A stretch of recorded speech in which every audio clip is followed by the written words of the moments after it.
what does a missionary ecclesiology look like? How do we develop that in the midst of this world? And they had that very much in the second century in a way that I think we would have found to be very startling today.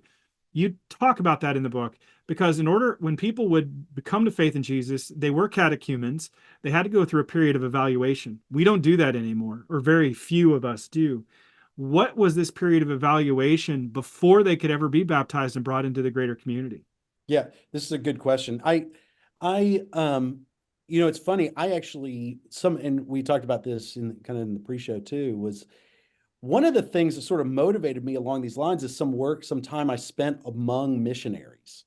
When I was actually working, I come at this as an academic. I've spent all my life sort of, at least my early years in the academy. And then I started hanging out with missionaries. I was working with an organization that was sending missionaries overseas to kind of unreached people groups. And I just sat around and looked at the joy on their face, just the sheer joy of the mission that lays before, God's calling upon their life, taking their families with them, discipling their families, preparing them.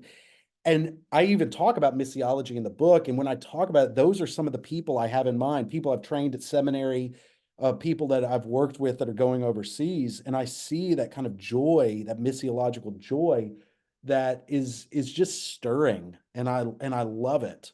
But I want to go back to, as leading into that, a really interesting one other book, I mentioned it in the book, by Robert Wilkin, is Liberty of God in All Things. In the early church, you have sort of the first defenses of a religious liberty. So you have Tertullian in his Apology.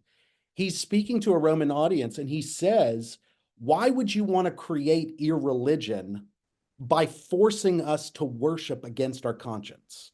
And he starts to use that religious liberty language. In other words, Tertullian is appealing to kind of a natural law, or appealing to him saying, do you want hypocrites as citizens? Do you want us to be hypocrites?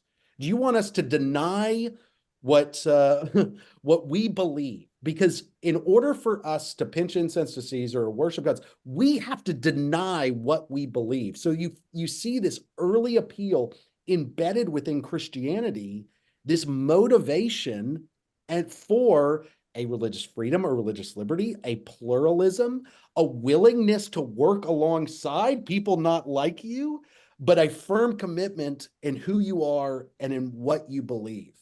And so you can already see it. Tertullian's not the only one. I think a lot of the apologists of the second century are kind of, look, hey, all we want right now is you to allow us to embed ourselves. And we trust that if we embed ourselves, you're going to see the beauty of the gospel in our community.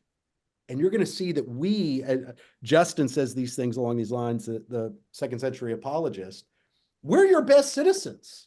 We're the good people. Stop killing us, we're the good people.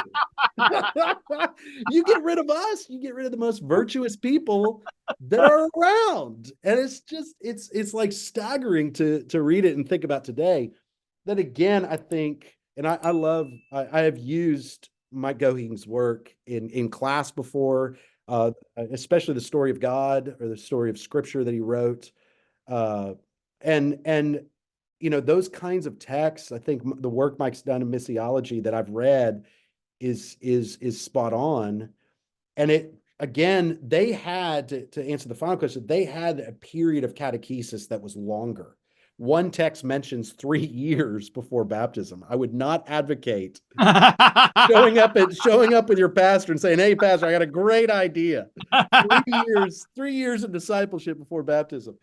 I say that. I must say that to my students in class. Don't voice that. But the point being is this longer season of preparation, of discipleship, of catechesis, that demonstrates a membership in the church that comes with both obligations and blessings and a unity that is formed through that. I think those are the impulses we see in early Christianity. I think we see it in missiology. I think it's important for today. Yeah.